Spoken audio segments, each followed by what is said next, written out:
پیٹ نہیں ہاتھ ختم، تب بھی بھلا آدمی خود کو جوانی سمجھ رہا، داڑھی مڑائے بغیر بات نہیں آ رہی آپ کو۔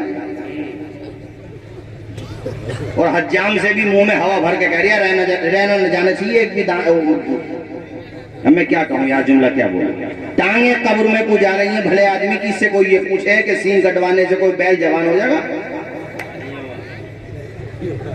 80 سال کی عمر مگر اب بھی سنت سجانے تیار نہیں ہے۔ ارے بالوں کا سفید ہونا نشانی ہے اس بات کی کہ قبر میں جانے کی تیاری کرو، حالانکہ موت کا جوانوں کو بھی نہیں پتا۔ اور علامہ امام غزالی المتوفا 505 ہجری آپ سے سوال ہوا، حضرت کا بڑھاپے میں توبہ قبول نہیں ہو سکتی؟ آپ نے سائل کی منشا سمجھ لی۔ مفتی کا کمال یہ ہوتا ہے وہ مقتضی حال کا بھی سمجھ لیتا ہے اور سائل کی منشا کیا ہے اس کو بھی بھاپ لیتا ہے۔ آپ جان گئے کہ یہ کیا پوچھنا چاہتا ہے۔ آپ نے فرمایا سوال کرنے والے بے شک جوانی بڑھاپے میں بھی توبہ قبول ہو جاتی ہے، مگر اس بات کی گارنٹی کیا ہے تیرے پاس کہ تجھے بڑھاپا آئے گا؟ جی حضرت، جی بے شک بے شک۔ آگے کا جملہ حضرت نے فرمایا بڑھاپا یقینی نہیں ہے، موت یقینی ہے۔ جی ایسا ہو سکتا ہے کہ بڑھاپے سے پہلے پہلے تو فوت ہو جائے۔ کیا تم نے دھولپوری میں ایسے جنازے نہیں اٹھائے کہ ہٹا کٹا جوان تھا بیچارہ کمانے گیا تھا، مگر جب آیا ہے جوانی میں بہنیں بھی رو رہی ہیں، بھائی بھی رو رہا ہے، بچے رو رہے ہیں، جوان بیوی بیوہ ہو گئی، ماں بیچاری وقت سے پہلے بوڑھی ہو گئی، باپ کی کمر ٹوٹ گئی، کتنے جوانوں کے جنازے اٹھائے ہیں۔ یہ طاہر رضا رامپوری صاحب بیٹھے ہیں، مولانا گلفام صاحب اور ہم تینوں ایک مرتبہ بلرام پور گئے تھے، شاید انہیں یاد نہیں رہا ہوگا۔ بلرام پور کے اسٹیشن پہ ہم نے 5 جنازے رکھے ہوئے دیکھے، میں حیرت میں پڑ گیا، یا اللہ۔ میں نے ڈسکس کیا کچھ لوگوں سے، پتا چلا بیچارے مسافر تھے، حادثے کا شکار ہو گئے۔ اللہ اکبر، موت آ جاتی ہے جہاں گھر نہیں ہوتا، بہتوں کو تو کفن تک بھی میسر نہیں ہوتا۔ اللہ اکبر اللہ۔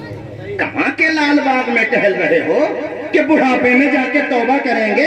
ابھی تو ہم جوان ہیں، نشے تک کی شکایتیں آئی ہیں مجھے تمہارے یہاں کی۔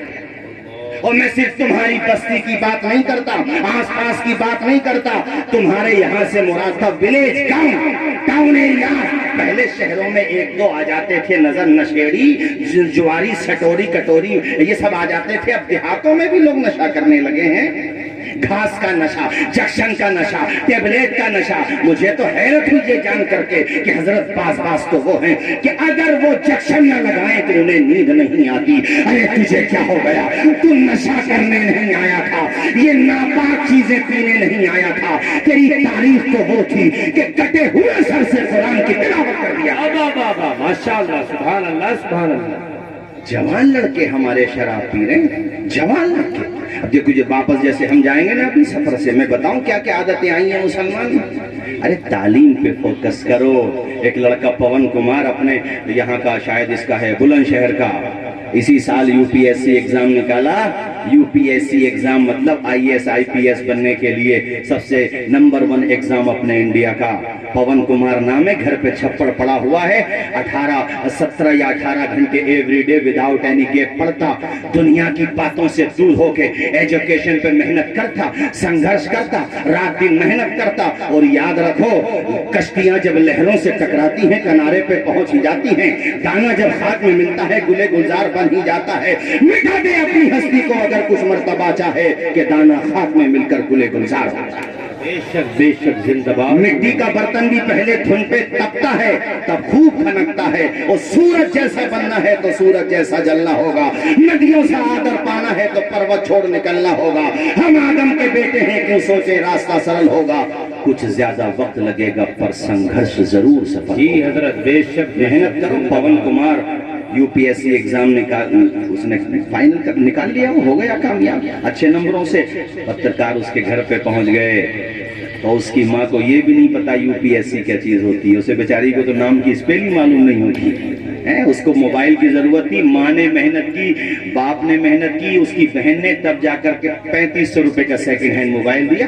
وہ لڑکا خوشی میں آنسو، اس کا پتا بھی رو رہے ہیں، ماتا جی بھی رو رہی ہیں، بہن بھی، چاروں کے چاروں خوشی میں رو رہے ہیں۔ میں نے کہا تھا تم بھی اپنے ماں باپ کو رلاؤ، دھولپوری والوں بے شک اپنے ماں باپ کو رلاؤ، مگر غم کے آنسو نہیں، خوشی کے آنسو۔ تمہارا باپ سینہ چوڑا کر کے کہے